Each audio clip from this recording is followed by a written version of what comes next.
Hi, I'm Chris from Airwindows, and I have a new plugin for you that is called BlockParty, like so. Here's what BlockParty is about. The idea is that it is like a peak limiter, except for it's designed to do something kind of different. It's basically working like a compressor, but instead of just only doing compression, it's doing compression, and the onset of the compression follows the same rules that you get on, say, OneCornerClip, where the attack of it is softened so that you get a, well, I'll just show it to you. We got music. And then if we turn on BlockParty,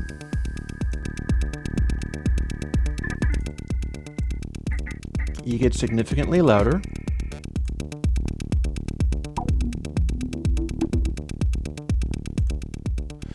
But there's no edginess or artificialness to it. Now you notice there's a lot of gain on tap here, and bear that in mind because it is not shy about how much it'll let you add. Now I can compare that with the AU peak limiter, and that does indeed let you make stuff a lot louder.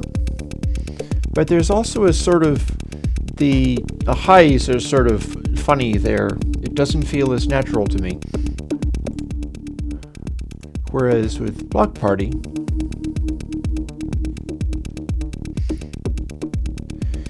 we've got some impact. We've got the highs not being modified.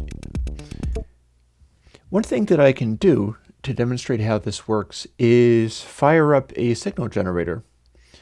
Let's just use bit shift gain to cut this back some because signal generators are obnoxious noises like this. Here's what we get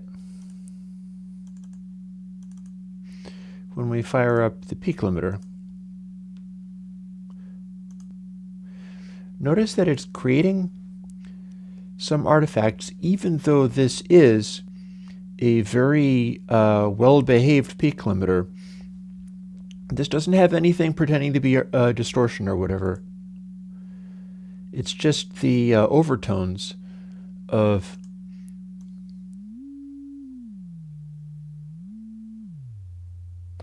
how the peak limiter engages with things.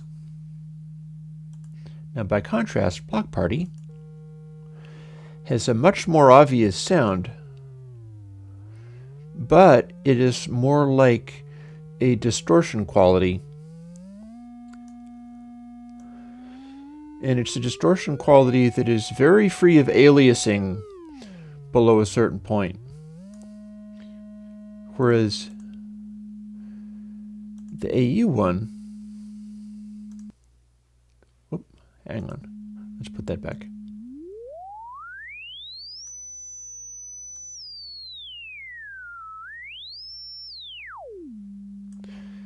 You do certainly get, and you can also do certain things like you can have a lot louder of the artifacts there if you take it down enough, and that's because the signal is engaging and disengaging at the frequency that we're being given. Let's take it right down to 20 Hertz. What you're hearing is the peak limiter shutting on and off and on and off very, very rapidly. Whereas BlockParty, there's a softer quality about it. And there's part of the coding of it causes this funny little 15K thing in there, which is, that happens with some of my stuff. It's the way an interleaving factor happens within the code.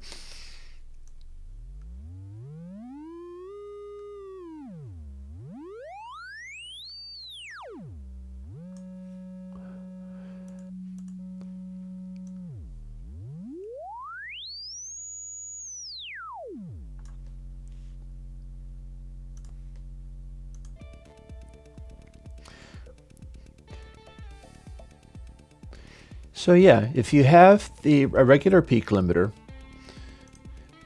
you will find that you can get your desired results out of it, but if you push it real hard, you start getting very artificial sort of pumping and high frequencies pop out of the top of it. If you'd like something a little more organic than that,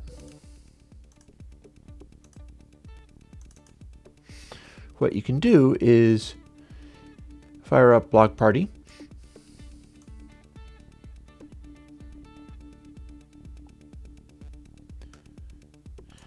Keep throwing a little more in there. And get up to fairly comparable levels with a more analog-y style of overdrive.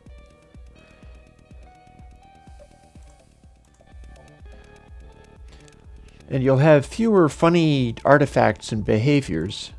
Like you can push this to extremely aggressive levels, but everything's kind of popping in and out, and the high frequencies are a little sparkly. Like you can speed it right up until everything is very aggressive, but the highs don't have a natural quality to them. BlockParty can push nearly as far, but the highs will behave themselves. And you take it back down here, I'll give you the amplitude of things a little bit back up again.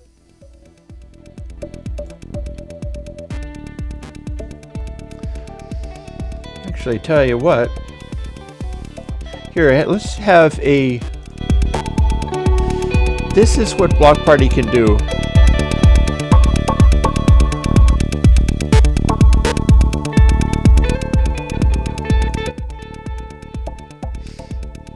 That's the full crank.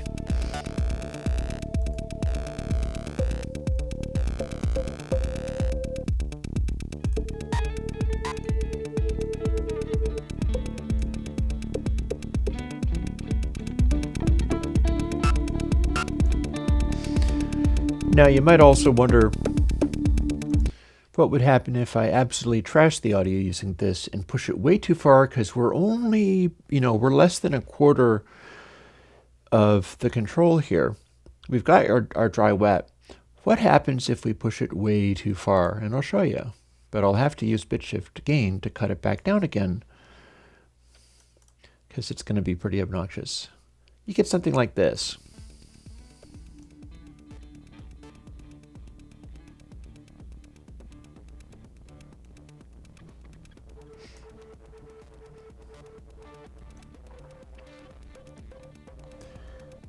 See, we've got a kind of natural, organic, weird hybrid between compression and distortion here. It feels like a soft clip. It feels like some kind of old tube gear crapping out or something.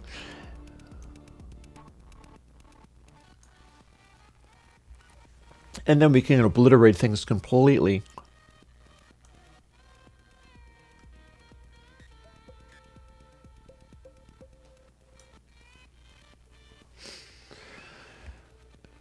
So that's pretty strange.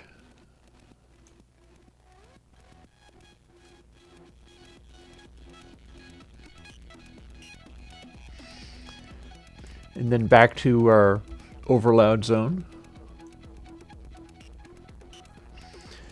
with a really splatted kick drum in there. And then if we want it actually to be loud, we pull it back until it's behaving like a limiter again.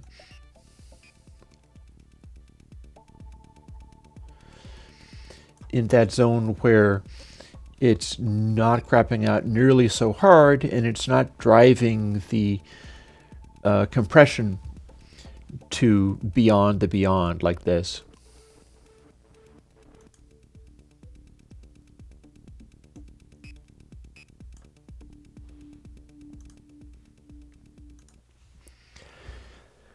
BlockParty is available as audio unit, Mac, PC, and Linux VST.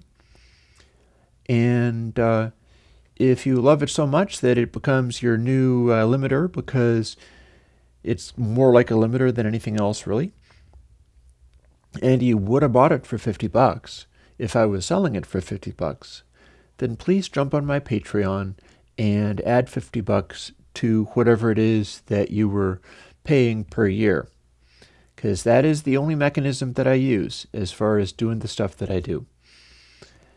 The idea is that I can keep doing it. Well, actually, I am already keeping on doing this, but I have other things in mind, and I'm hoping to expand things a lot and spend more time with people on live streams, answering questions and talking about stuff.